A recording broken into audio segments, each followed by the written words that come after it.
Hi, welcome back to the Off-Plan Show. It's good to see you again. My name is Mirio Koto, and today we're going to talk about 5 key mindsets or outlooks that you need to have when investing in real estate. Now, this is predominantly the kind of mindset that I have when I want to pick the right real estate investment property for my real estate investors and clients, or for a homeowner or an end user. It could be a first time home buyer or somebody who's bought properties before. Now, before I get into this episode, I want to point out that the real estate market in Dubai is really, really different compared to any other part of the world. All right. So the real estate market here is very unique.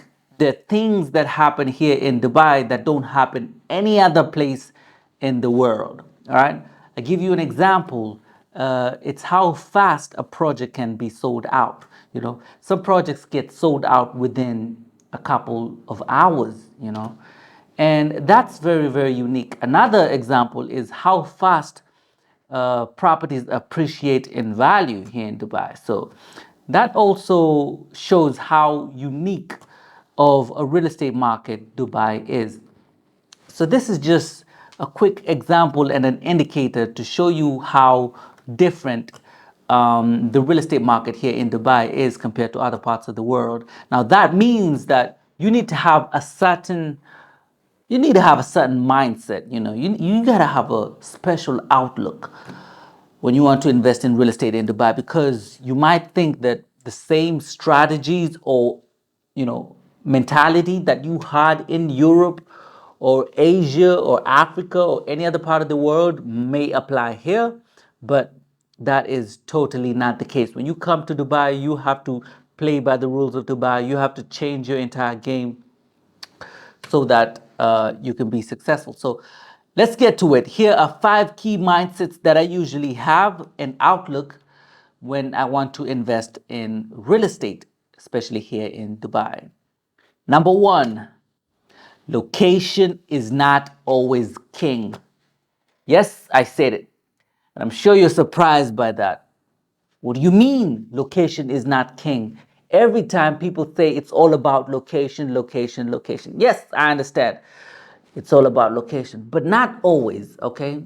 Location is not always king. Though it does boost, or it's a bonus when you have a good location, but it is not the only point that you need to focus on. Okay, so location is not always king. Let me tell you the couple things that need to why I have this mindset and outlook in real estate here in Dubai.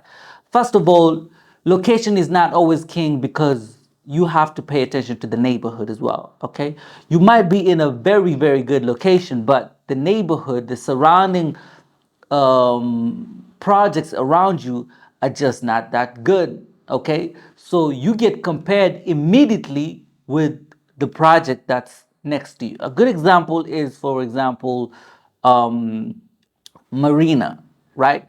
Where you might have, a good project, but the building right next to you is offering the same type of product and it's old, right? So people might try to use that as, a leverage. Though you might get high ROI, but your neighborhood has to be really, really good, even though you're in a great location. Yes, newer buildings tend to rent higher, but at the same time, the neighborhood matters. Also, you might be in a really, really good location, but the traffic is just crazy, right? We see that constantly in places like Marina, JLT, Business Bay, where the location is a prime location, but the traffic is just terrible. You just can't stand the traffic. Also, connectivity, right? You might be in a location where it's prime, but you're not really properly connected. A good example is Dubai Hills. Dubai Hills is a prime neighborhood, right? But the connectivity to Dubai Hills, they're limited. They're always traffic most of the time. So I would get why somebody who pays, several millions for an apartment there could be frustrated with the community. So it's not just always about location. Even though location matters, location is not always king. You might have to pay attention to all these other things as well. So that's number one, location. Location is not always king. There are other things that matter, you know, when it comes to your real estate investment. Yes, you need to have a good location, but that's not everything. All right. Number two is the developer. All right. Now, the developer matters. The developer matters a lot. It might even matter more than the location, actually, because a good developer will ensure that your project stands the test of time, right? And real estate is all about time, right? So a good developer would always attract more development, will always attract investors to that project. So that's the power of a good developer. A good example of this is Imar. Imar does really great, and Imar is a big name. So when they go to an area, people tend to follow them wherever they go. We saw this in places like the Valley, where it was once considered a desert, but now everybody wants to invest in that area. So the developer matters a lot. And I would say, in some sense, it even matters more than the location, right? So if you want to buy property in Dubai, so make sure you've got a great developer.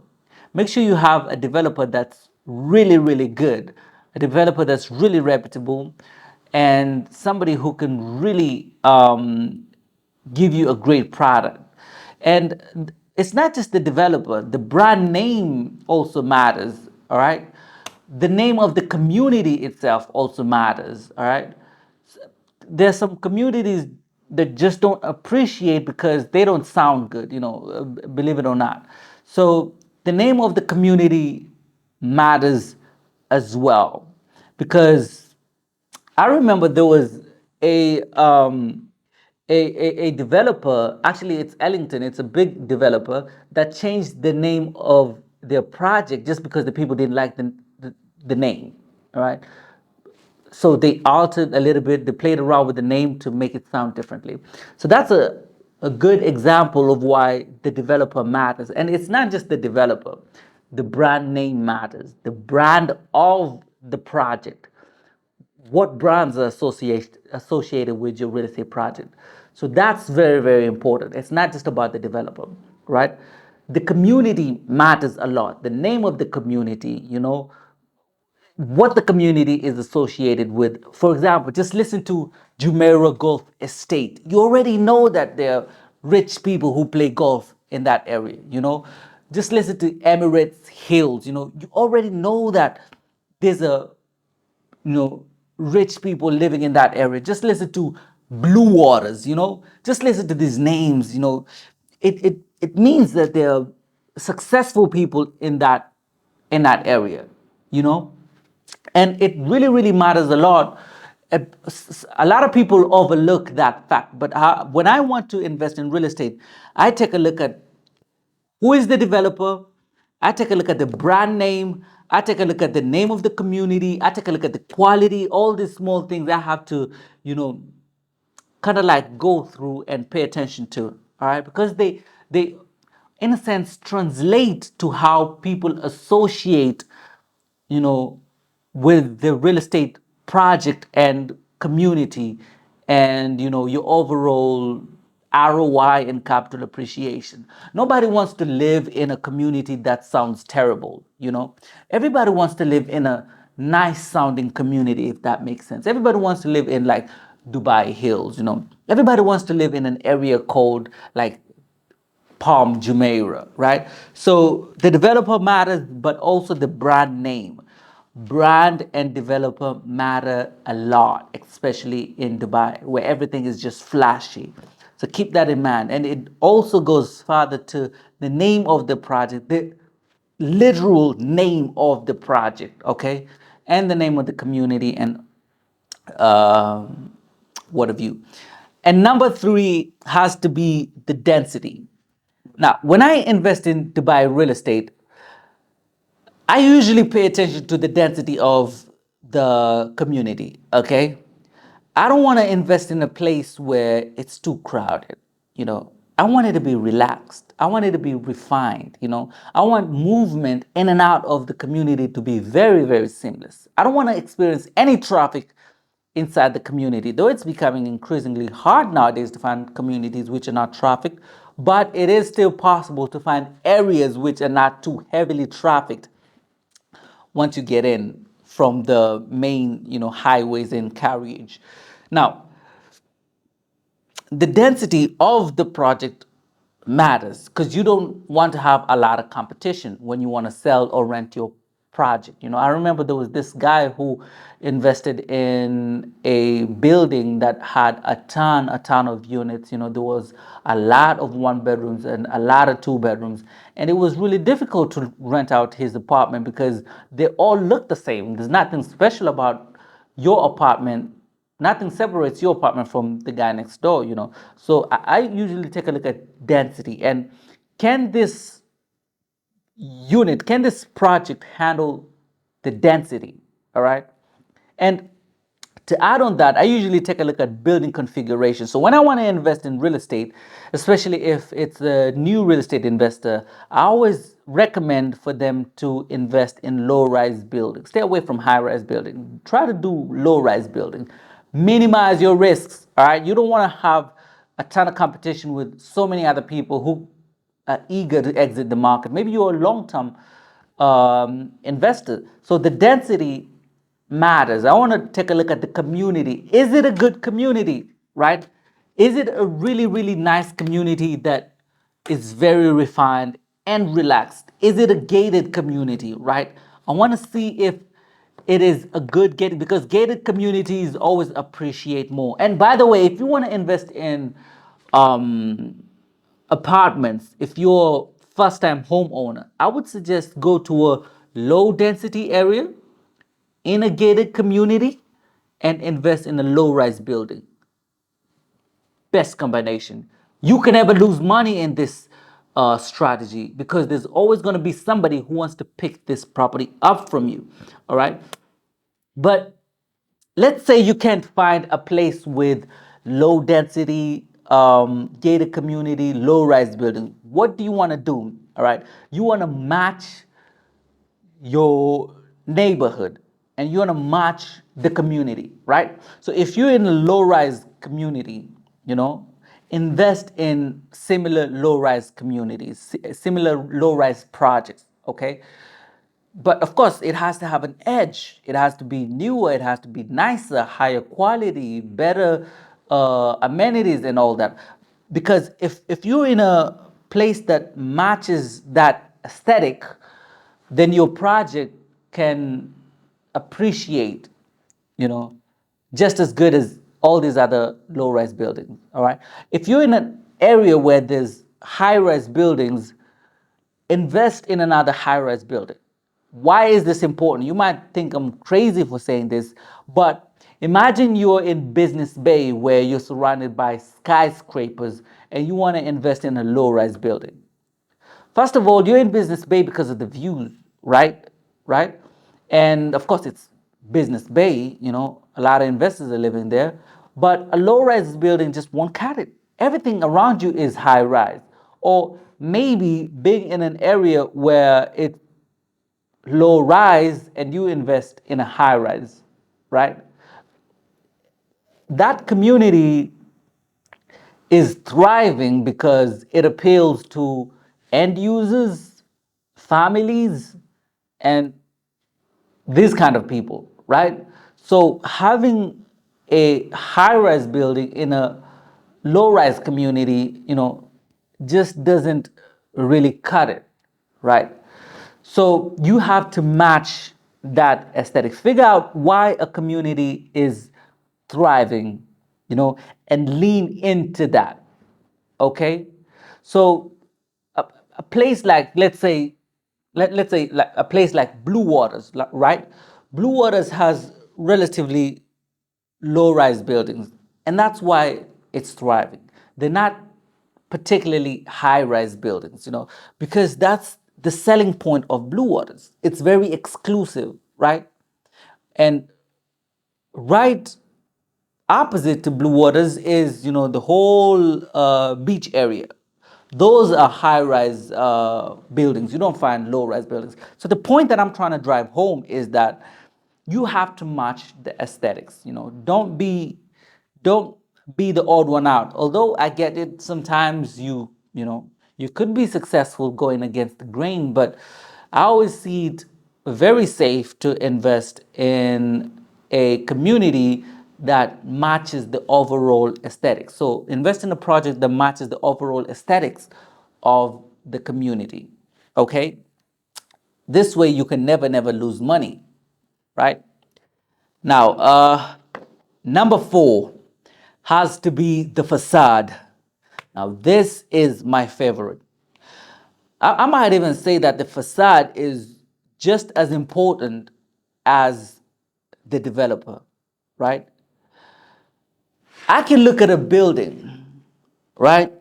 I can just look at the building from the outside just by looking at the facade, and I can tell the kind of ROI that it's getting, you know.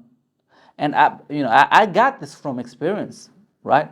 I could just look at the facade of the building and I can tell whether this building is going to do well or not do well just from the facade. Investors overlook this all the time. They don't care about the facade, but the facade matters. It matters a lot.